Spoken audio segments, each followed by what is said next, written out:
నన్ను నేను రామారావు గారి ఇంట్లో ఎన్టీ రామారావు గారి అమ్మగారు వెంకటరామమ్మ గారు, "ఏయ్!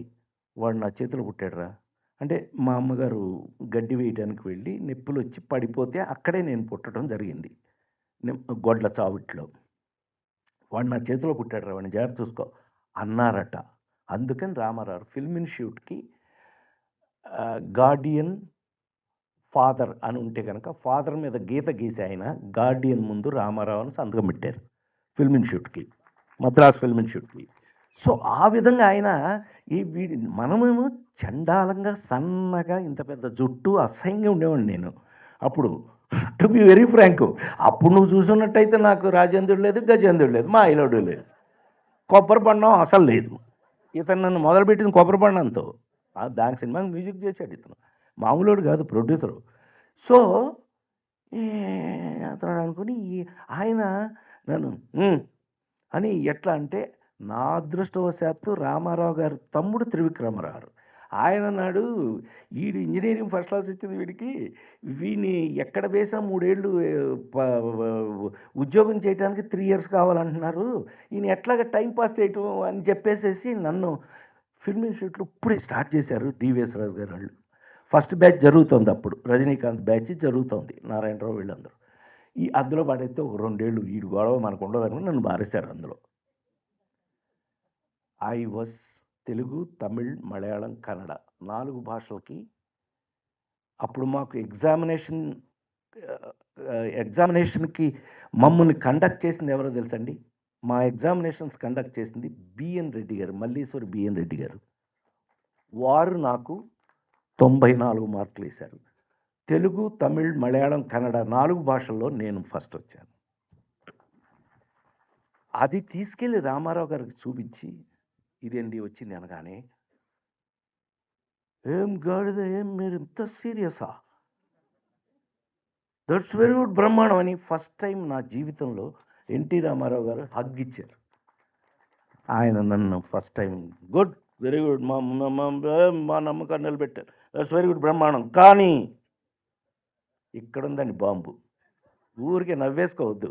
మా వాడికి చెప్తున్నా, అసలు బాంబు ఇక్కడుంది సార్, మీరు నోట్ చేయాలి ఇది. You also big officer. సోదరా ఇది చెప్పనా?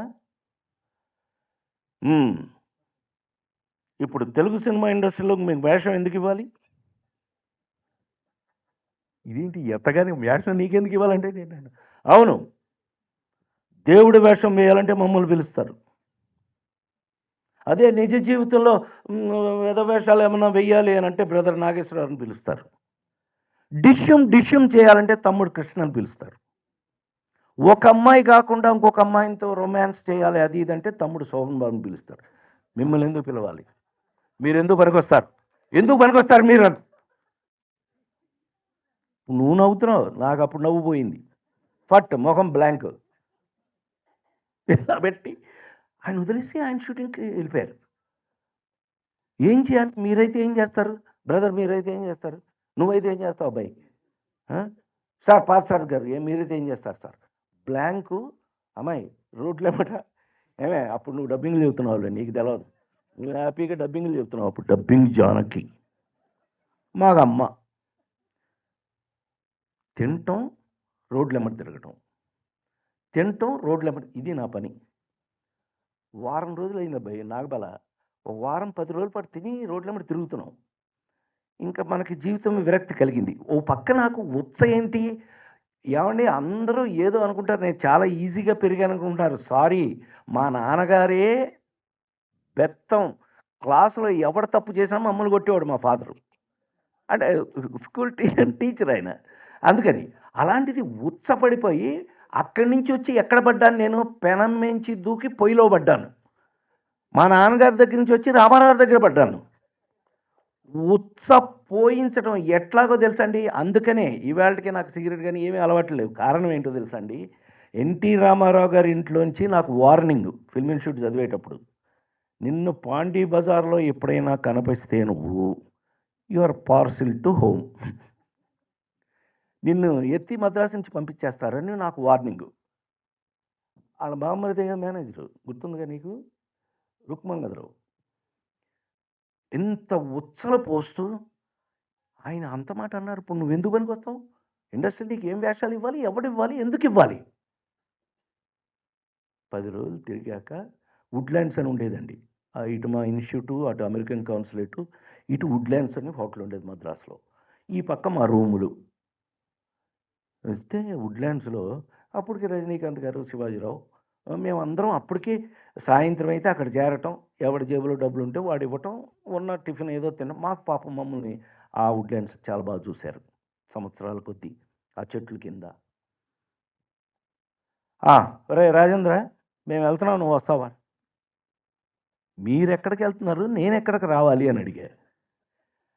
ఆ అమెరికన్ కాన్సులేట్‌లో 1 week 'Charlie Chaplin film festival' ఉందంటరా. సరే వారం మాకు ఫిల్మ్ ఇన్‌స్టిట్యూట్ కార్డ్ చూపిస్తే అమెరికన్ కాన్సులేట్‌లో దే అలౌ మమ్మల్ని అలౌ చేస్తారు. అండర్ గ్రౌండ్‌లో ఉండే థియేటర్. ఎక్స్ట్రార్డినరీ థియేటర్ మామూలుగా కాదు. 8 ఎంఎం థియేటర్ అది. 8 ఎంఎం ఫిల్ము. 24 ఎంఎం కాదు. 8 ఎంఎం ఫిల్ము. కానీ థియేటర్ మాత్రం ఎక్స్ట్రార్డినరీ. అమెరికన్ ఇది కదా! ఓ వారం రా అంటే, ఏం చేస్తున్నానురా బాబు! నాకు ప్రాబ్లమ్ వచ్చింది. రోడ్లెమ్మట తిరుగుతున్నాను నేను తిని. సరే పదండి నేను కూడా వస్తానని.